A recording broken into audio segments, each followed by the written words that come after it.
మరి హర్షసాయి మీద కేసు పెట్టిన ఆమె ఎవలంటే బొంబాయికి వెళ్ళి హైదరాబాద్కు బతుకొచ్చిందట. ఎప్పటికైనా సినిమాల ఏషాలు గట్టి పేరు తెచ్చుకోవాలనుకున్నదట.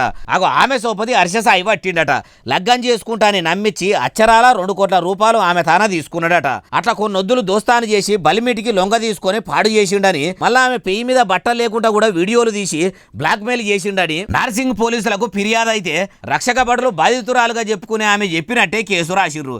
మరి రేపు చేసిండని చెప్పబట్టే ఆమె మీద నిజంగానే హర్షసాయి అఘాయిత్యం చేసిండా అని ఆ యువతిని పోలీసులు కొండాపూర్లో ఉన్న దవాఖానకు పంపిర్రు.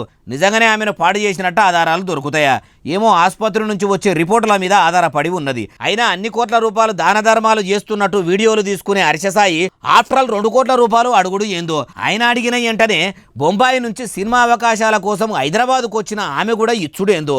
పోయి ఇన్నొద్దులు లేంది ఇప్పుడే ఈ ముచ్చట బయటకు వచ్చుడు ఏందో ఏం అర్థం కాకుండా ఉన్నది అంటుర్రు ఈ ముచ్చటిన్నోళ్ళు.